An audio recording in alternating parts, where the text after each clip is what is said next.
Depending on your understanding of the word ancient, you will be surprised to learn that the Inca Empire reigned relatively recently. The height of this incredible empire coincides with the invention of the printing press. This was also the period when Europeans began settling in the Americas. At Liber-Tea, we are interested in supplying you with some interesting historical facts about native Indians of the Americas in our new series. In this episode, we will take a deep dive into the origin of the Inca Empire. Listen on. The Inca civilization flourished in Peru in the 15th and 16th centuries. The Incas referred to their empire as the Land of the Four Quarters, Tahuantinsuyu. The empire spread across western South America, from Quito, Ecuador, in the north to Santiago, Chile, in the south. The Inca civilization was the largest empire ever to exist in the Americas. Undaunted by the harsh Andean environment, the Inca Empire conquered vast lands and exploited diverse landscapes, including mountains, plains, tropical jungles, and deserts. The Incas are also celebrated for their unique architecture and art. They constructed magnificent structures such as Machu Picchu wherever they conquered. Their finely built and imposing structures displayed wonderful adaptation to their natural environments with highways, terracing, and mountaintop settlements. Even to date, visitors from all over the world continue to be amazed by the beauty of Incan architecture. Similar to other ancient American cultures, the historical origins of the Inca civilizations are hard to establish. Information about the founding of this great empire is mostly based on myths. According to legend, Viracocha, the creator, emerged out of the Pacific Ocean, and upon arriving at Lake Titicaca, he created all ethnic groups and the sun. Viracocha buried the first people who later emerged from the rocks and the springs back to the world. The Inca people were created at Tiahuanacu by Inti, the sun god. The ruler of the Incas was the human embodiment of the sun god on earth. The Inca people considered themselves the chosen few, as they were the children of the sun. In another equally interesting creation story, the Inca people emerged from the sacred cave Tampu Toko, the House of Windows. The House of Windows was located at Pikaritik Tambu, the Inn of Dawn, in the south of Cuzco. The first people were Mama Astlo and her brother and husband Manco Capac. Later, 3 other sister-brother siblings were born. Legend has it that the group set off to found the Incan civilization. They conquered the Chanca people with the help of Pararacas, the stone warriors. The first Inca people settled at Cuzco Valley. Manco Capac threw his golden rod on the ground and declared that Cuzco would be the Inca capital. Archaeological evidence indicates that the first settlements in the city date to 4500 BCE. This was when the hunter-gatherer communities occupied the place. The city became significant during the late intermediate period 1000 to 1400 CE.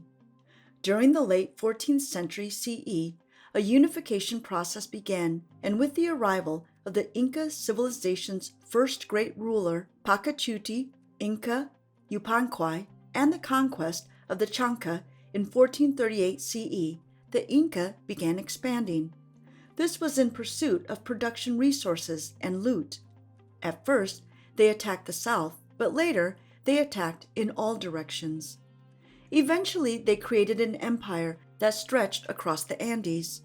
The Incas conquered different ethnic groups, including the Cola, Huanca, Chamorro, and Lupaca. The government established an empire-wide taxation and administration system that consolidated the power of the capital, Cuzco. The rise of the Inca Empire happened rapidly. First, everyone who spoke the Inca language was accorded privileged status. This person formed the nobility, which dominated all the empire's important roles. In 1471 CE, Topa Inca Yupanqui succeeded Pachacuti Inca. Topa Inca is renowned for expanding the empire. According to historical records, during the reign of Topa Inca, the empire was expanded by more than 2,500 miles. Cuzco was considered the center of the world, and radiating out were sacred siding lines and highways. Inca emperors governed huge empires with over 10 million subjects. Inca kings were referred to as Sapa Inca. The Incas also maintained lists of their rulers. This is why we are aware of emperors like Topa Inca and Pachacuti Inca. It is possible that two kings may have ruled the empire simultaneously, and queens had a considerable amount of power. The Sapa Inca was an absolute ruler who lived a life of luxury. They drank from cups made of silver and gold and lived in places adorned with the finest textiles. Inca kings were pampered to the extreme. Even when they were dead, they were looked after. Like the Egyptians, the Incas mummified their kings. The mummies were stored at the Coricancha temple in the capital and were regularly presented to the public wearing the most luxurious regalia.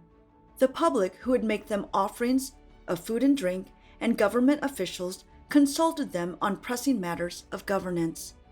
Cuzco, the capital city, was the Inca's empire's religious and administrative center. At the peak of the empire, Cuzco was home to more than 150,000 people. The Coricancha complex, or Temple of the Sun, is one of the most outstanding buildings in the empire, accredited to Pachacuti Inca. The Temple of the Sun was decorated with gold and emeralds. Temples built in honor of Mama Kilia and Inti were also splendidly decorated. For instance, the Temple of Inti was decorated with 700 2-kilogram sheets of pure gold. Cuzco was a magnificent imperial metropolis that featured temple complexes, shrines, parklands, and fountains. Unfortunately, this magnificent city survives through eyewitness accounts of the first Europeans who were dazzled by its riches and architecture. The Incas had great respect for the two civilizations, the Tiwanaku and the Wari. As we learned earlier on, the sites of Lake Titicaca and Tiwanaku played a critical role in the Inca creation myths, which they revered. Inca kings made frequent pilgrimages to these sites. The islands of the lake and Tiwanaku were shrines built in honor of Inti, the sun god, and the Inca's supreme deity. The shrines also honored the moon deity, Mama Kilia. In the Temple of the Sun, gods and goddesses were represented in large, precious metal artworks. The sacred artworks were maintained and worshipped by priests and priestesses, who occupied the second most important position after the Sapa Inca. The Inca religion was preoccupied with controlling nature and the avoidance of natural disasters. If you have watched the movie Apocalypto, you can attest to this. Sacred sites took advantage of physical features such as mountains, springs, and caves. Religious ceremonies were conducted according to the Inca astronomical calendar. Inca astronomers observed the movements of the moon, sun, and Mayu, the Milky Way, and connected them to the planting and harvesting seasons.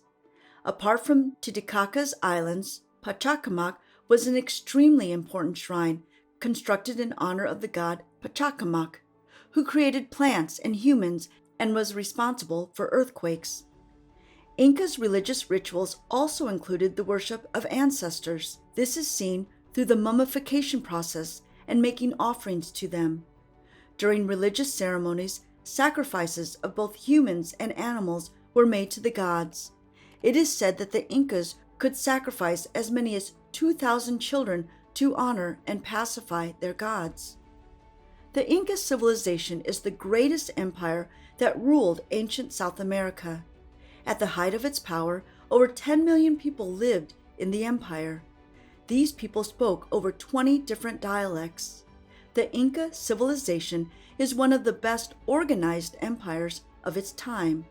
Unfortunately, Spanish conquistadors destroyed it in 1532. Despite this, certain relics of the empire exist today. For example, The language of the empire, Quechua, exists today and is used by over 8 million people. Several buildings, written accounts, and artifacts have also survived.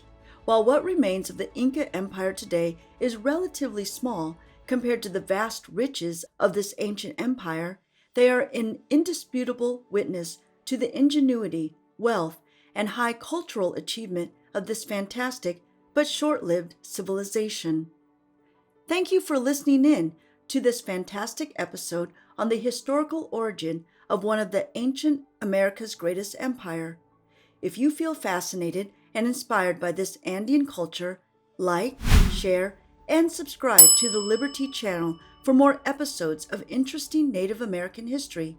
You can also add to the discussion by posting your comments below or requesting our next video.